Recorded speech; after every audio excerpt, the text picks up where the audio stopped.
Ladies and gentlemen, RosterWatch Nation, welcome back to the epic RosterWatch podcast, brought to you by RosterWatch.com. My name is Alex Dunlap, joining you from the frigid Central Texas Hill Country, being joined by Byron Lambert, joining from the much less frigid sun coast of Florida, brought to you by MyBookie.ag. Go to MyBookie.com or MyBookie.ag, use promo code ROSTER for a 100% deposit bonus up to $1,000. Byron, it's the Waiver Wire podcast. What the hell's going on, brother? It's Florida, as they say around here. Is that what they say? What is that different? Florida.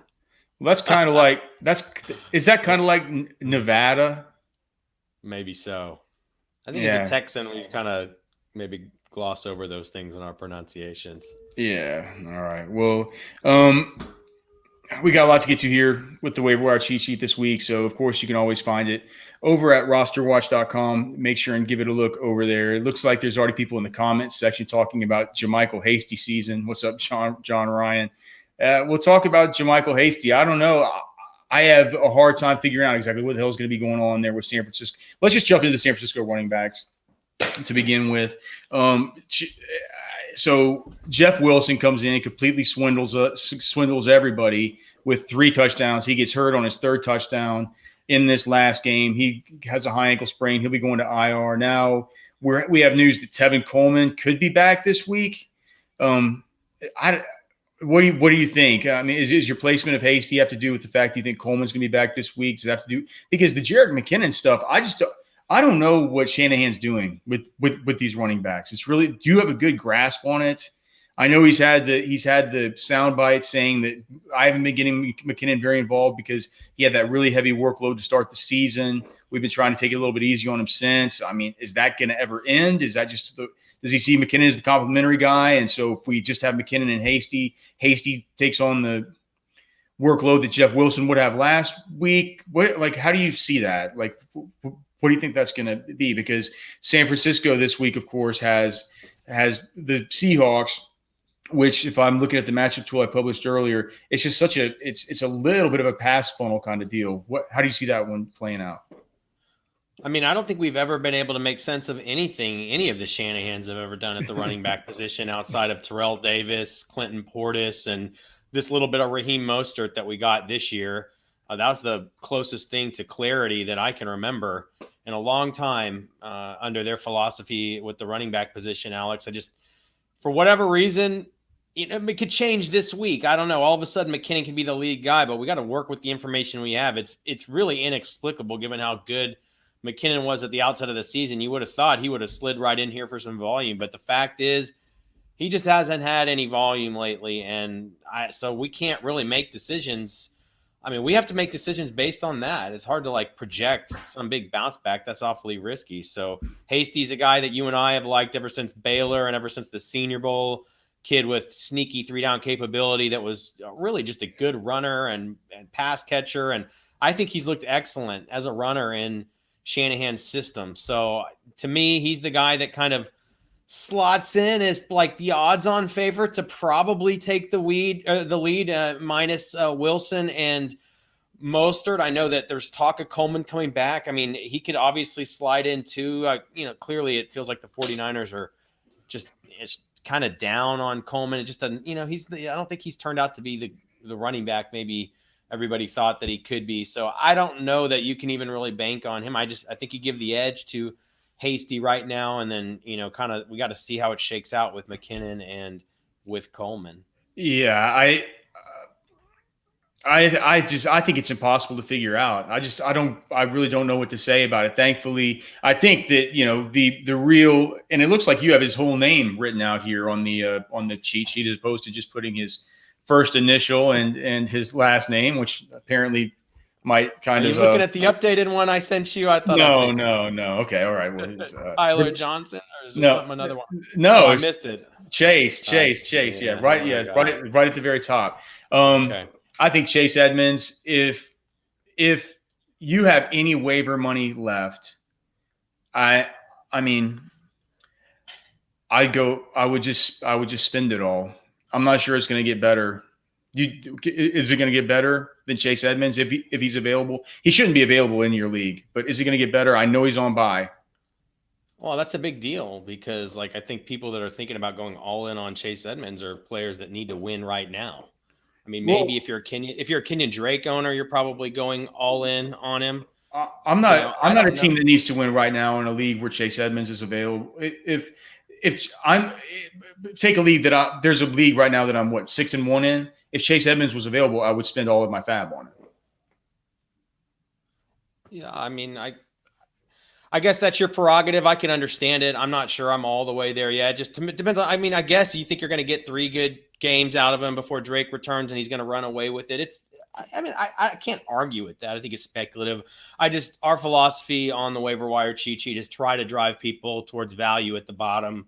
It's a winning strategy, big picture. I think if Edmonds wasn't on a bye this week, I'd probably have it set at near 100%. But you make a reasonable case. I think people have some latitude there. Nonetheless, we're recommending that if you want Chase Edmonds, you get pretty aggressive after him this week. Yeah, and of course on the cheat sheets, Byron has all of his recommended waiver bids and everything like that. So it's easy. It makes it easy to set your lineups. You can get it with a pro membership over at RosterWatch.com. Before we go on, let me just tell you guys quickly about MyBookie. It's fall, and it feels like winter here in Texas, believe it or not. And at MyBookie, that can only mean one thing. It is winning season. Winning season means doubling your first deposit. Winning season means free bets, super contest, survivor, and more. At MyBookie, winning season is all about your chance to win big. You can bet the rest of what's left of Major League Baseball. You can bet UFC. We'll have basketball starting, college hoops starting back up, NCAA football. We got the Big Ten back. All that and then some. The craziest sports fall of your lifetime is here. It's simple. Make your picks, win big, collect your cash. Invest in your intuition. Select from hundreds of futures bets, or you can bet in real time with MyBookie's live betting. Put that big brain of yours to use and use promo code ROSTER and double your first deposit. New players get up to $1,000 in free play designed to add more excitement to the sports you love and the games you bet. Thousands of cross-sport wagers, props, and parlays await. Sign up now and bet with the best to celebrate your victory. Your winning season begins right now only at mybookie.ag. Make sure and use promo code ROSTER, ROSTER, for a 100% deposit bonus up to $1,000. All right, so I see that some of you guys are in chat. We appreciate all you guys. If you could like and subscribe on YouTube and leave a comment, that would be great. For anybody who's listening on Apple Podcasts, we need more ratings and reviews. You guys were doing it for a while there, but it's kind of tailed off. I see the numbers. I see that the podcast is growing.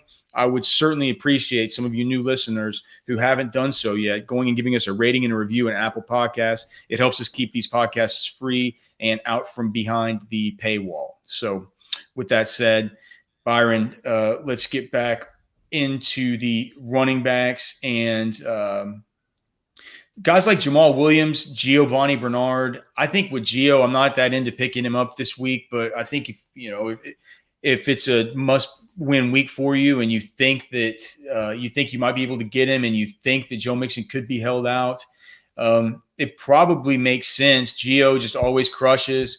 Whenever Joe Mixon is not in, they get Tennessee, which is the number 8 matchup for opposing runners so far this year. We saw Gio get there at the kind of sucked out to get there at the very end by the skin of his teeth for us in DFS cash games last week with a late touchdown catch. But which is the number of balls that Joe Burrow's throwing around, man. It almost doesn't even matter that the offensive line sucks and Trey Hopkins is in the concussion protocol and we're still, Jonah Williams is day-to-day and all this. Just because if they throw the ball 60 times in a game, Giovanni Bernard is going to get his targets and he's going to have that floor, especially, that PPR floor, just based on the receptions alone. With that said, are you expecting Mixon back this week? I know in a home league that you and I play in, you own Mixon. I own Mixon in another home league that you and I play in. Do you think that he is going to come back, or do you think that they're going to be careful with him because they have the bye coming up the week after? I'd rather him be careful. I mean, to me, it was unclear as of, the game on Sunday, really what Mixon's status was going to be over the next week or two. So, I mean, as a Mixon and Bernard owner, clearly I'd rather them just sit Mixon, get all the run I can out of Gio, and then bring Mixon back at 100%. I mean, he was getting, 25 touches a game there. So he was taking a lot of volume. I don't think it'd be the worst thing because from a fantasy perspective, I really don't think you're losing anything with Gio, especially this week. It's a good matchup at home against the Titans. It's the number 8 matchup of the week, 54.5 point projected game total on the matchup tool over at RosterWatch.com. Is that true? I didn't even look at that. So it's all right. So it's pulling in the totals. Are you got to be kidding me? I wonder why the total's off the board for the for this one. Let's see. Let's see. That's because that game got rescheduled. All right, I see. Okay, well, we need to talk to our developer about that. But yeah, so that's just an ongoing issue with the stats feeds. But the Tennessee, is that really a 58-point total? 54.5. Holy jeez. Well, yeah, man. I guess that's just the Cincinnati effect. I see. And the Titans have been running up scores lately too, man. I mean, these teams are surprisingly he's kind of scoring a lot of points. Yeah. And have you seen Tannehill's attempts? I mean, I haven't looked this last week, but if you go back, I was just checking it out when I was kind of looking over Tannehill's profile last week as he's really emerged as a solid fantasy option from last year to this year. And, that for most games this year, dude, his passing volume is way, way up over what it was last year. Yeah. I think it has to do with the defense being so bad, right?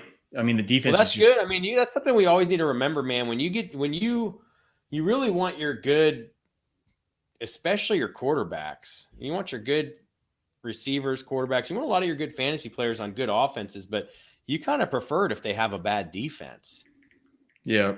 You know what I mean? Yeah. Yeah. For your quarterbacks, maybe. Yeah. So not for your running back. Yeah. But for your wide receivers. You don't necessarily. I don't think you always necessarily want it because you want a defense that's capable enough to where the team can actually play. Get blown out. And because you want the teams to be playing complementary football to where they can instill a game plan. They have a game plan. They can utilize these guys in the best possible way and not have everything go sideways and cockamamie and just have it be where they're completely off script. Like so, if it's a great offense, though, I don't even think that comes into the conversation. Right. Now, obviously, that's not what we're talking about with Cincinnati and Tennessee, but right. Okay, so some of these other running backs. Let me just I'm trying to get it pulled back up. Was there anybody that I don't know? Anybody you wanted to hit on? I mean, Carlos Hyde, you have him pretty high up, but are we even sure he's going to go? We're not sure, but you're going to have to watch it. You're going to have to watch. And again, these are also guys like if you own Carson or Aaron Jones or how prescient were we on a recent podcast where I stressed how important a player Jamal Williams was that was never discussed in the Chase Edmonds, Latavius Murray, Madison, Pollard category of things. And we brought that up to everybody's attention. I think it was last week, just really, I mean, coincidentally before we got any news about the Aaron Jones, but it was timely. It was timely. And you're reminded that if you own any of the principals in those backfields, I think you've got to look to roster those guys. And, if you think that those guys are going to get the start this week in their respective situations, then you've certainly got to take a long look at them as well, Alex. Then you have just a quick note. Because Travis Homer's hurt too. And so if there's no Carlos Hyde, if there's no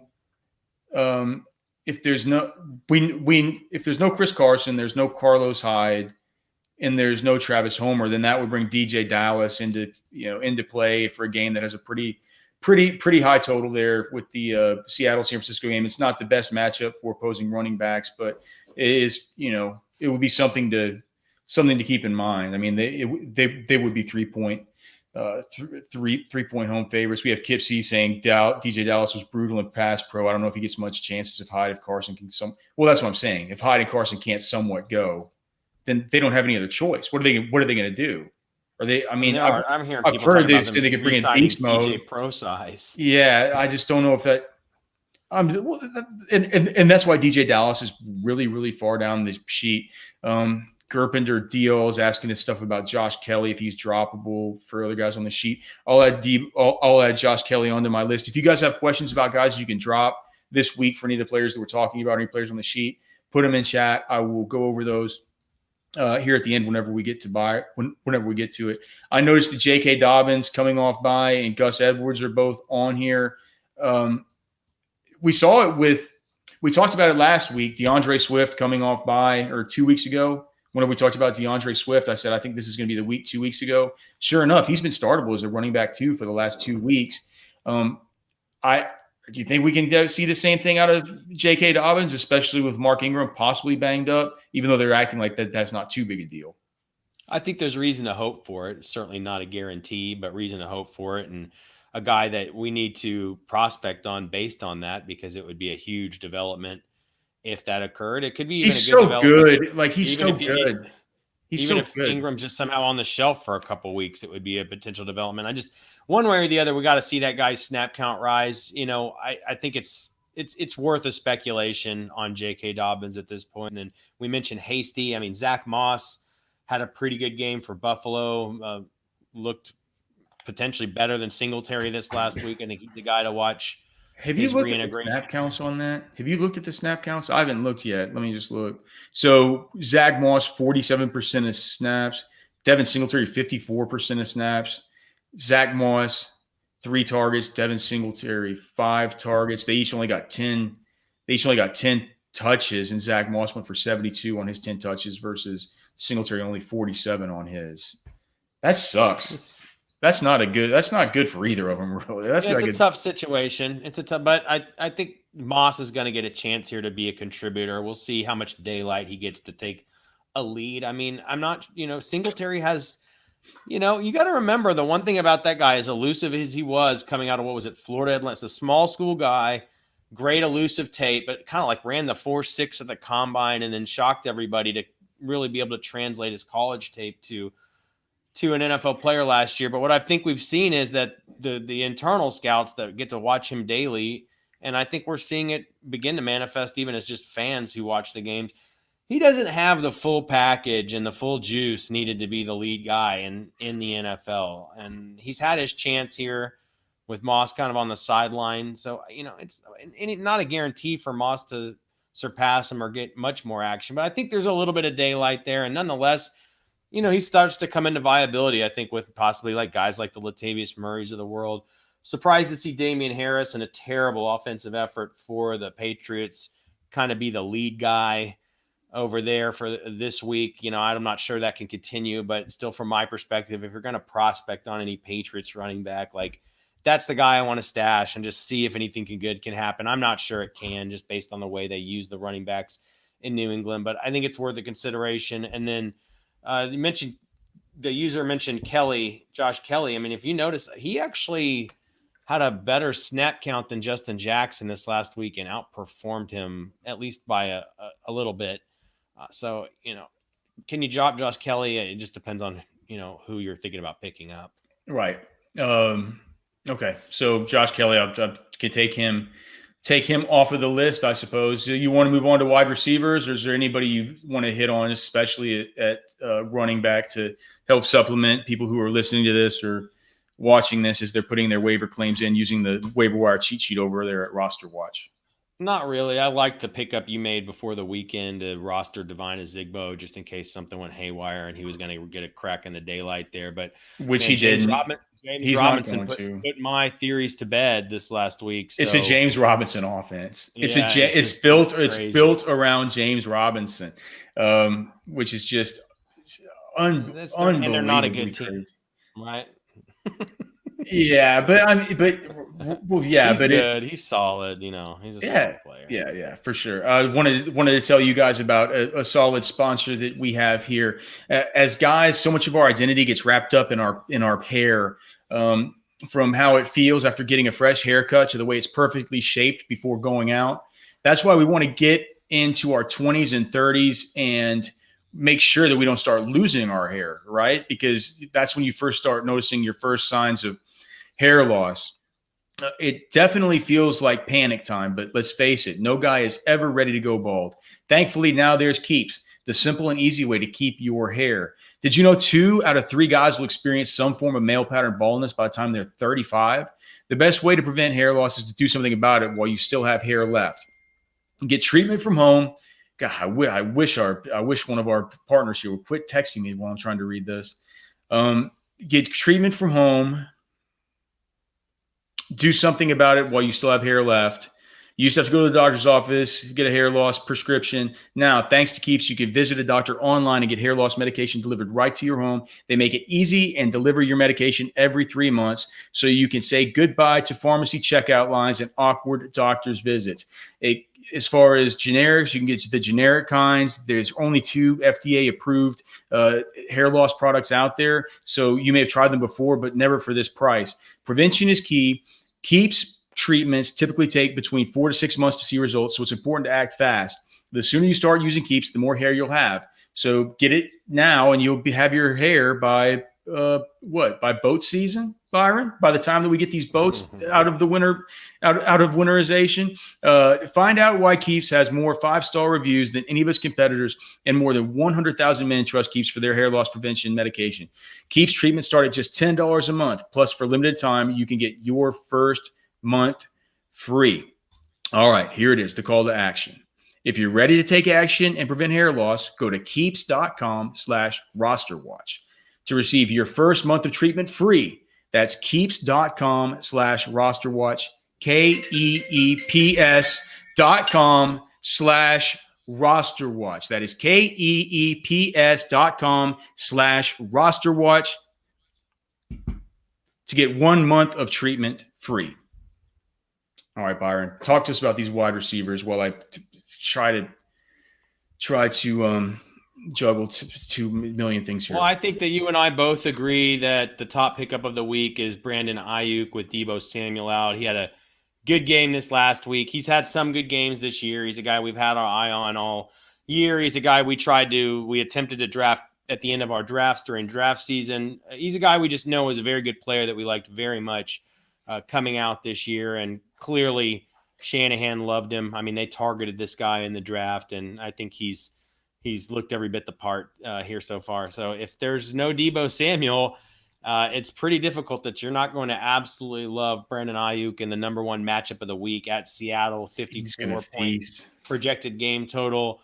It's a great matchup for Garoppolo too, who's also on the sheet. So I think pretty good chance we see a big time Jimmy Garoppolo, Brandon Ayuk connection in week 8, Alex. He's only 5,200 on DK this week. That reminds me of looking down and seeing Terry McLaurin last week at 5,800. I just not that Brandon Ayuk's the golden son that Terry McLaurin is, but just the setup, the price. Debo's out. Just lining up player. lining up these wide receivers versus Seattle it's been Yahtzee, dude. Brandon Ayuk's gonna put up a 30 ball. I'm super excited about it. He's available in my wife's league, and I'm tilted that we overspent some of her budget earlier in the year on lesser players. So too hyped up, man. Yeah. Especially isn't that why we always try to come out of the gate like super low bids, man? It feels like you're missing out on some guys early in the season when you do that, but you're always super thankful later in the year. Yeah. Well, she certainly is going to let me hear about it. Whenever we get outbid later, when I tell her what a good play this is. So what do you think? Otherwise, Brandon Ayuk, we have AJ Green. AJ Green, people in the chat were just asking this whole time. They're like, can I drop AJ Green? Can I drop AJ Green? We kept saying, man, the air yards are kind of there. You guys can go back and listen. We were pretty tepid about the idea of dropping him, even when things were getting really woolly there. And we said, look, T. Higgins has taken over as the future number 1. And this is why. It's been 2 weeks of pretty solid production. And it's like you said earlier about Burrow, Byron. If he keeps throwing it this much, AJ Green's going to have his weeks for sure. Hell, dude, we even saw Drew Sample start to rear his head again this last week. I'm not sure how reliable that'll be, but he made it at the bottom of the tight end list this week on the week 8 waiver wire cheat sheet, Alex. Look, we're still going to be interested in Henry Ruggs. He's out there in a lot of leagues. I think he's got a nice role in the Raiders offense and, would be a good guy to roster as maybe a wide receiver 4 that sometimes you got to slide into your flex, or wide receiver 3. Certainly got some upside, at least in an individual week. Denzel Mims pretty quickly began to establish himself as the lead target with the Jets. Dude, did you see that? Did you see the end zone target versus Tre'Davious White? He would have if Tre'Davious White wouldn't have had such good coverage on that play. He would have had like in PPR. He would have had like that would have been 10-point. He would have had like a 20-point game. Well, Mims, a Senior Bowl beast and a RosterWatch favorite, a Golden Son. Oh, it's Golden Son. For a long time now. Actually, the trash man, the original RosterWatch, Denzel Mims truther. So we'll give him the tip of the hat there, Alex. Preston Williams, you and I agree. He's not only has he been rounding into form coming off the ACL in recent weeks, but I think we're both interested in just seeing what's in store as Tua Tagovailoa slides in this week. Another guy who's also on the waiver wire cheat sheet this week. I think it's time to take a long look at Tua, depending on what exactly your quarterback needs are in your league. Scotty Miller, clearly another big game. Clearly we have Godwin injured for a couple of weeks now. We're not going to get Antonio Brown for a week or so. Mike Evans possibly still banged up. So this is a good spot to get back in on Scotty Miller if you need a guy this week or for a couple of weeks. And then, we have some dudes on bye. Christian Kirk, Laviska Shenault, Randall Cobb, all need to be owned in competitive leagues, especially Kirk. However, they are all on bye this week. Christian Kirk's really been, even though it's been on low volume, you get a little bit worried. I think he is a great trade candidate.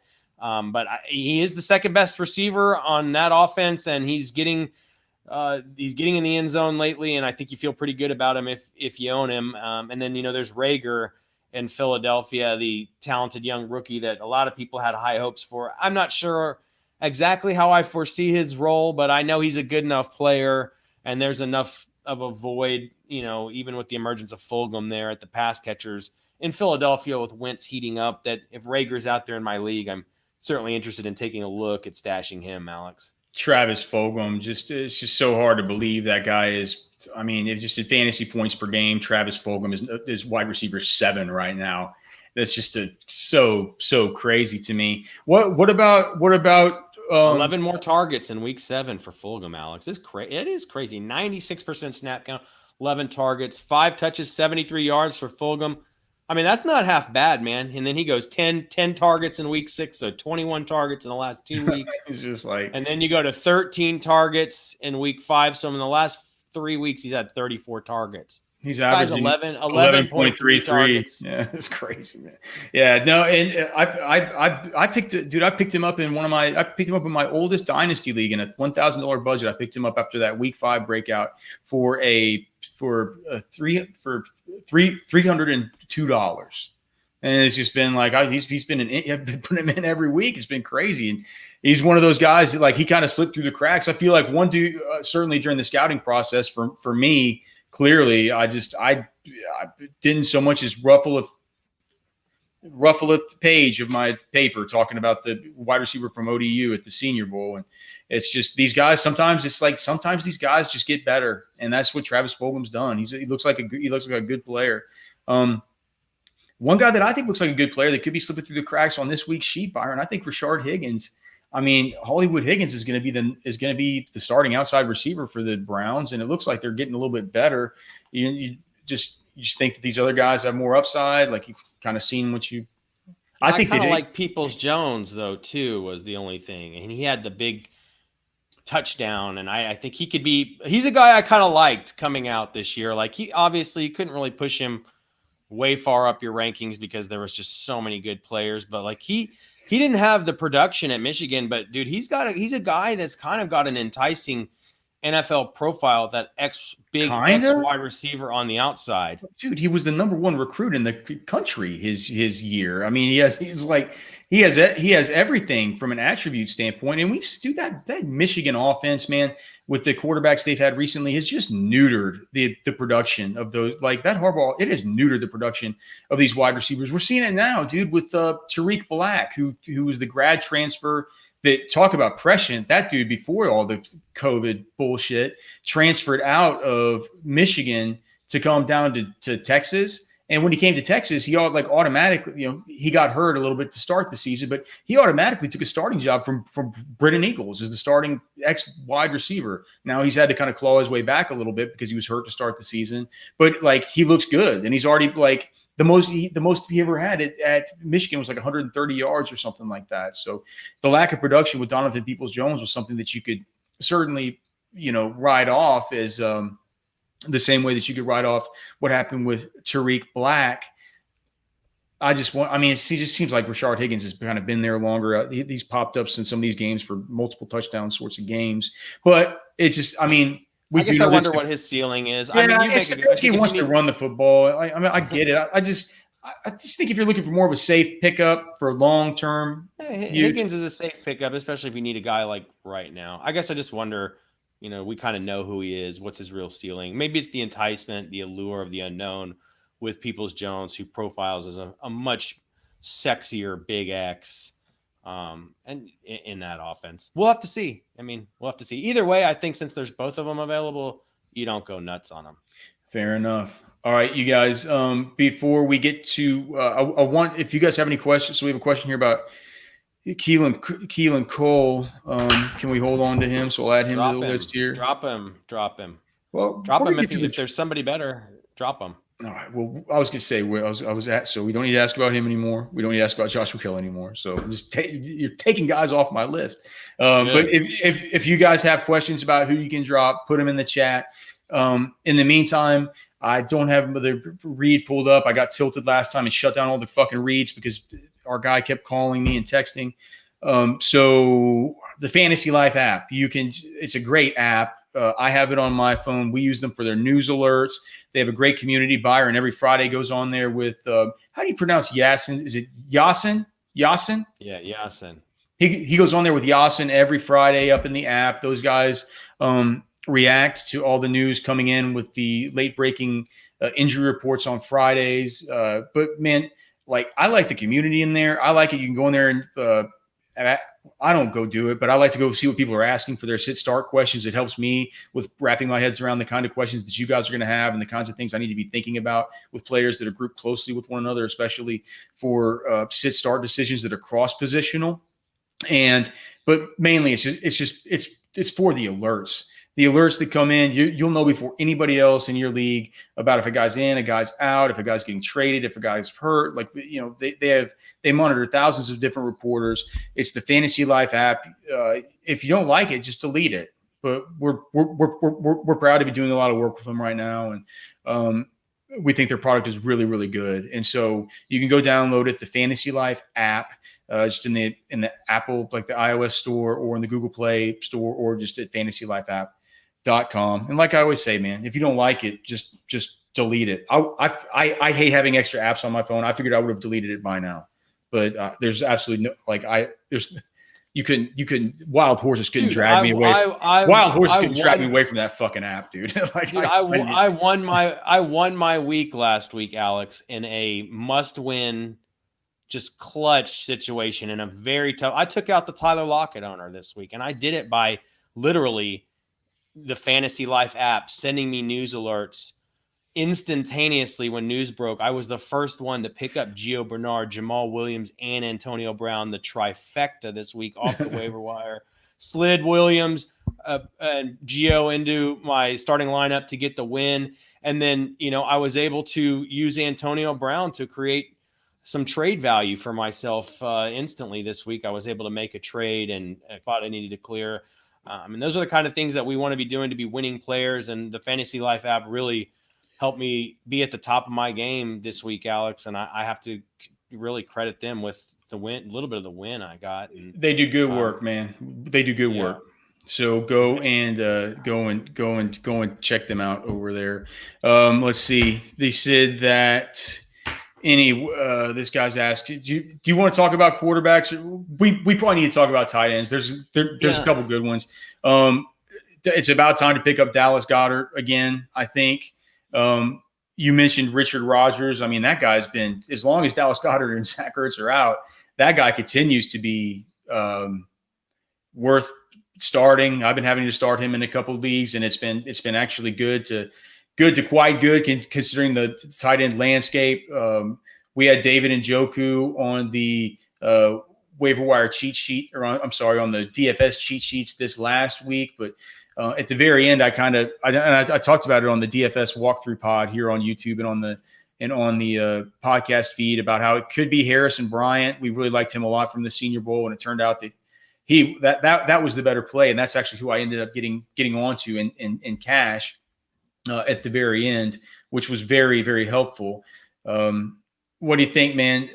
Just out of all these guys, how much, what are you doing? I mean, tight end is just so bad. There are a couple of these guys I was going to ask you about that, like people right now could be starting to drop dudes who they've sort of depended on so far. And I think a couple of these pickups could be good prospective pickups. Maybe keep them for a week. And you know how it is with streaming tight ends. It's like you could eventually find one that sort of be your guy, right? For a few weeks, or in the best case scenario, possibly rest of season.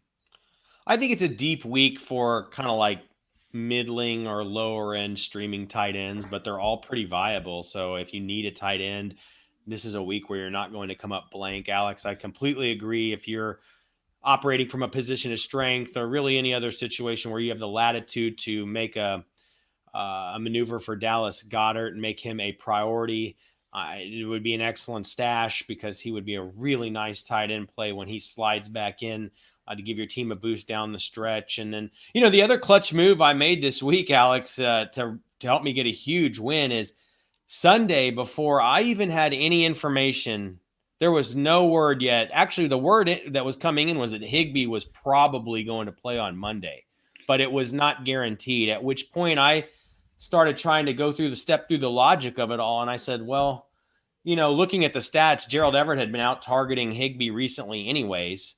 And Higbee doesn't run any routes. It's crazy. I realized, wait a second, it's unclear. I had Higbee in, and I was like, oh, maybe I'll just hold him until Monday and play him. It looks like he's going to play. And then I was like, wait a second. It's unclear, even if he's healthy and plays, who's going to be better, him or Everett. So my best play here is to pick up Everett now, pray that Higbee doesn't play, and also just go ahead and pick him up now before I know, because if I wait till Monday we get word, what if somebody else needs a tight end, they rush and beat me to Everett, then I'll be really, really screwed. So I made the calculated decision before we even had the information on Higbee. The smart thing to do was just to move in on Everett. He paid off for me, got the touchdown, a nice touchdown last night. Obviously we can't bank on that too much if Higbee comes back, which I think he could because he was close to playing with the hand this week. But if Higbee's out again, then Everett is like a really nice play. All right.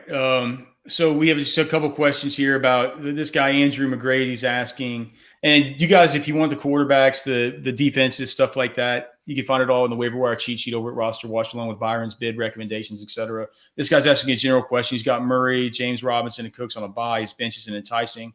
Any waiver wire ads that are worth picking up and starting? Well, yes, if Brandon Ayuk's available, he's worth picking up and starting. Certainly. I mean, Gio, if you pick him up, if he's available in your league and Mixon doesn't go, he's worthy of starting. Carlos Hyde would be worthy of starting if he goes, and Chris Carson cannot. J.K. Dobbins would be worthy of starting if coming off the bye if Mark Ingram can't go. JaMychal Hasty would be worthy of starting if Tevin Coleman doesn't come back this week, and it's just JaMychal Hasty and Jerick McKinnon in that backfield. And I think you might be able to flex Hasty anyways, right? It'd be a thin play. I don't know. I don't know how it's going to go. So I really don't. It's really hard to handicap those 49ers runners. I think if it's just Hasty and McKinnon, though, it's like you could probably feel comfortable playing both of those guys. It's just hard to handicap which one you would like more, I guess. And then, just all those guys are, And then at the wide receiver position, I would say Brandon Ayuk is the guy who I'm considering if I own him, I'm going out of my way to get him in this week. I would be saying do I need to get him in over like somebody like Allen Robinson or anything like that? This guy ISO only is asking if he can stream Tua in his first start this week. Let's just look at what the I think it's against the Rams. I mean, you don't love it. I think you could if you had to. That's on this week's waiver wire. Trust me, if we had no regard for matchups or trying to win now, Tua would probably be at the top of the sheet. I kind of tried to split the difference between the quarterbacks that have good matchups this week with Tua. So I left you guys some good options above him that I think you can win with this week, but I kind of slid him above the next little group of quarterbacks that have good matchups, but you're not ever as confident about, they could screw you any week, and you're certainly not confident on the season with them. So try to split the baby with Tua's placement this week, Alex. Okay. And then there's one other specific question. If T. Higgins is on the waiver wire, would you, he's asking if he can drop CeeDee Lamb or Marquise Brown for T. Higgins. I would drop Lamb for him. I wouldn't drop Marquise Brown. God, man, that whole Dak thing and the Dalton thing. It's like the rug has just come completely out on CD. I told everybody to trade those two guys 2 weeks ago, and it wasn't going to really get any. But you were taking a big chance that things were going to go downhill. You know what I mean? All right. So let's just get into the drops. So, and I only have 1, 2, 3, 4, 5, 6, 7 of them. On that same line of thinking, what about Dalton Schultz? Would you drop him for one of these tight end pickups? I would drop him for one of the tight end pickups above him on this week's sheet, but I think Schultz is, you don't want to play anybody with the third string quarterback, but depending on how long Dalton's out, Schultz looked like he was still going to get some targets under Dalton. So yeah, I mean, he's mostly droppable. Somebody asked if they can drop Kenyon Drake at this point. I say if you have to, I'd say try not to.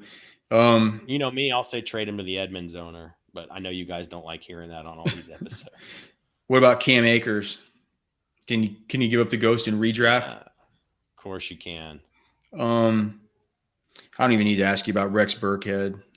What about LaMichael Pirine? Yeah, he could be dropped. He could also be picked up and stashed, but he mostly can be dropped. How about Eric Ebron in redraft? He scored 8 points. He scored like an 8-pointer and a half point. I think it's same things. Like if you need him, you can keep him, but he's a guy you can always drop if you need to. And finally, from our boy Kip C here, the final question: how about James White? Is anyone trustworthy to hold on, even with an implied solid role in that New England Patriots backfield?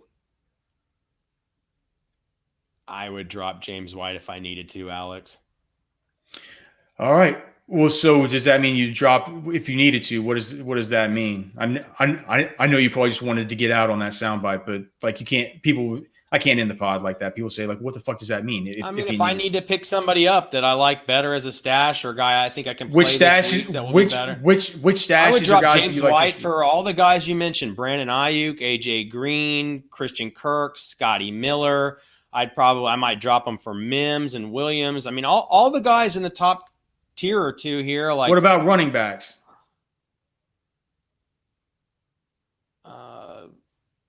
I mean, definitely for Dobbins, right? I don't know. I mean, I think, yeah, I would drop him for Dobbins, Moss.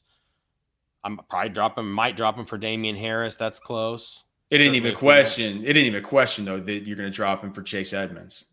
Oh God. Yeah. That's a foregone conclusion, Alex. All right. That'll be it. That'll be the pod. Thanks to everybody for tuning in. We love you guys, man. Byron will be back with the trade cast tomorrow. I'll be back with the DFS breakdown and walkthrough on Saturday. If you guys need anything, just hit us up over at RosterWatch.com. We're always hanging out like a bunch of trolls in the comments of all the different articles there on the site. Love you all.